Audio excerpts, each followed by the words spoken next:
नमस्कार. आज आपण पाहणार आहोत हंटर आयोग. या आयोगालाच भारतीय शिक्षण आयोग असंही म्हटलं जातं. तर हा हंटर आयोग का नेमण्यात आला, याची पार्श्वभूमी काय आहे ते तर एकदम थोडक्यात पाहूया. तर हंटर आयोग म्हणजेच भारतीय शिक्षण आयोग. ज्यावेळेस वुड्सचा खलिता आला आणि या खलित्यामुळे क्रांतिकारक परिवर्तन झालं आणि त्यानंतर त्या खलित्यानंतरचा महत्त्वाचा टप्पा म्हणजे 1882 साली लॉर्ड रिपन यांनी आपल्या मंडळाचं सदस्य सर जॉन हंटर यांच्या अध्यक्षतेखाली नेमलेला भारतीय शिक्षण आयोग. त्यांच्यापुढे ज्या महत्त्वाच्या साक्षी झाल्या या हंटर आयोगापुढे, त्यामध्ये महत्त्वाचे म्हणजे महात्मा ज्योतिराव फुले यांनी सुद्धा या हंटर आयोगापुढे साक्ष दिली 1882 मध्ये. त्यांनी प्राथमिक शिक्षण हे शेती, उद्योगधंदे, विज्ञान, तंत्रज्ञानावर आधारित असावं. म्हणजे प्राथमिक शिक्षणामध्ये शेतीचाही अभ्यास असावा, उद्योगधंद्यांचा असावा, विज्ञानाचा असावा आणि तंत्रज्ञानाचा सुद्धा असावा, असं महात्मा फुलेंनी या हंटर आयोगाच्या साक्षीमध्ये सांगितलं. आणि किंवा जे शिक्षण तुम्ही निर्माण करणार होता किंवा तयार करणार होता, जो हे सुरुवात करणारी, त्याच्यामध्ये या सगळ्यांचा सहभाग समावेश असावा अशी मागणी महात्मा फुले यांनी या हंटर आयोगाच्या समोर केली. त्यातूनच या हंटर आयोगाची व्यवसायाधिष्ठित शिक्षण ही शिफारस प्रगट झाली की जे शिक्षण द्यायचंय ते व्यवसायाधिष्ठित असावं. ही शिफारस या भारतीय शिक्षण आयोगाने मान्य केली, म्हणजेच हंटर आयोगाने. त्यांनी प्राथमिक शिक्षणासाठी अतिशय महत्त्वाच्या शिफारशी केल्या. आता या सगळ्यांच्या साक्षी घेण्यात आल्या हंटर आयोगासमोर. त्यामध्ये महात्मा फुले यांनी साक्ष दिली, सगळ्यांचे विचार घेण्यात आले आणि त्यानुसार या हंटर आयोगानं काही शिफारशी केल्या आणि त्या शिफारशींवर नक्की काय कार्यवाही झाली ते आपण थोडक्यात पाहूया. तर प्राथमिक शिक्षणासाठी राज्यांनी कठोर परिश्रम करावेत हे हंटर आयोगानं सांगितलं. सगळ्यात महत्त्वाचं की जे प्राथमिक शिक्षण आहे त्यासाठी कठोरातलं कठोर परिश्रम किंवा त्या संदर्भातून जे काही करायचं आहे ते राज्यांनी केलं पाहिजे असं हंटर आयोगानं सांगितलं. त्यांनी काही महत्त्वाच्या शिफारशी केल्या, त्यानुसार झालेली कार्यवाही आपण पाहूया. तर पहा, शिफारस होती पहिली, राज्यांनी कठोर परिश्रम केले पाहिजेत. तर त्यावर कार्यवाही झाली. नगरपालिका, महानगरपालिका, जिल्हा बोर्ड या ठिकाणी स्थानिक शिक्षण मंडळ स्थापन केली त्यांनी. नगरपालिकेमध्ये महानगरपालिका, जिल्हा बोर्डला स्थानिक शिक्षण मंडळ स्थापन करण्यात आली. त्यांच्यावर शिक्षणाची जबाबदारी सोपवली. प्रशिक्षित शिक्षकांच्या संख्येमध्ये वाढ केली आणि मुलांच्या पटनोंदणीत सुद्धा वाढ केली.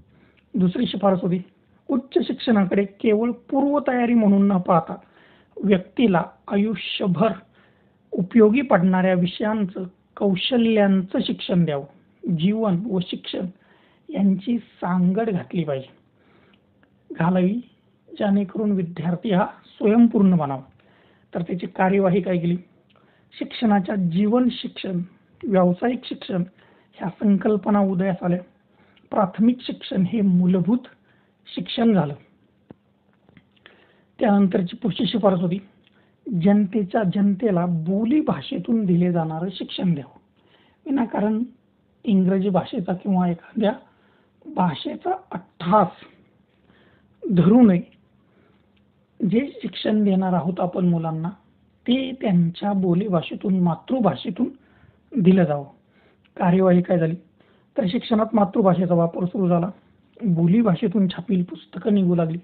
म्हणजे शासनाने सुद्धा कार्यवाही या आयोगाच्या शिफारशीप्रमाणे कार्यवाही केलेली आपल्याला दिसून येते. पुढची शिफारस होती, नियंत्रण जिल्हास्तरीय मंडळांकडे यावं. जे प्राथमिक शिक्षणाचं नियंत्रण असावं ते जिल्हास्तरीय मंडळांकडे द्यावं. तर कार्यवाही काय झाली, जिल्ह्यामधील लोकल बोर्डातून जिल्हा स्कूल बोर्ड अस्तित्वात आलं आणि प्राथमिक शिक्षण पूर्णपणे त्यांच्या ताब्यात गेलं.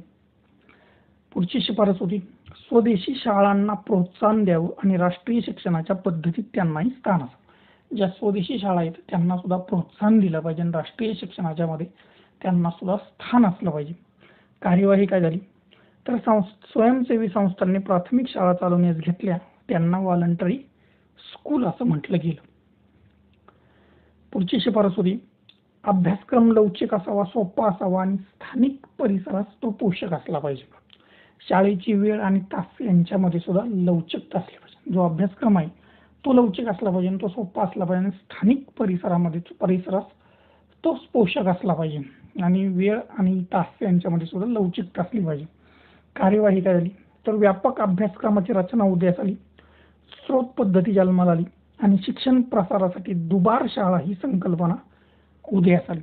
देशकाल परिस्थितीनुसार अभ्यासक्रमामध्ये लवचिकता स्वीकारण्यात आली की जशी परिस्थिती जसा प्रदेश त्यानुसार त्या अभ्यासक्रमामध्ये लवचिकता स्वीकारण्यात आली. पुढची शिफारस होती स्थानिक निधी हा प्रामुख्याने प्राथमिक शिक्षणासाठी वापरला जावा. तर जो स्थानिक निधी होता शासनानं फक्त प्राथमिक शिक्षणाची जबाबदारी घेतली आहे. वय वर्ष 6 ते 14 वर्षामध्ये हे प्राथमिक शिक्षण घेतलं आणि स्थानिक निधी हा प्राथमिक शिक्षणासाठी वापरला घेण्याचे शासनानं सांगितलं. पुढची शिफारस होती प्राथमिक शिक्षकांचं भरीव प्रशिक्षण करावं. यामध्ये कार्यवाही काय झाली तर मोठ्या प्रमाणामध्ये प्रशिक्षित विद्यालये निघाली, नवीन अध्यापन पद्धतींचा अवलंब सुरू झाला, प्राथमिक शिक्षणाची इयत्तावार रचना निश्चित झाली, वर्षाच्या अखेरीस अंतिम परीक्षा संकल्पना उदयास आली आणि धर्मनिरपेक्ष शिक्षणाची मुहूर्तमेढ रोवली गेली की शिक्षकांना गुणवत्तापूर्ण शिक्षक जर तयार असेल तर गुणवत्तापूर्ण शिक्षण दिलं जाईल यासाठी सुद्धा प्रयत्न केले गेले. सरकारनं जरी प्राथमिक शिक्षणाची पूर्ण जबाबदारी घेतली नाही तरी जनतेचे प्राथमिक शिक्षण करणे ही सरकारची जबाबदारी आहे आणि ती पूर्ण न केल्यास जनता सरकारला जाब विचारू शकेल अशी जाणीव शासनाच्या मनात निर्माण करण्यात हा आयोग निश्चित यशस्वी झाला.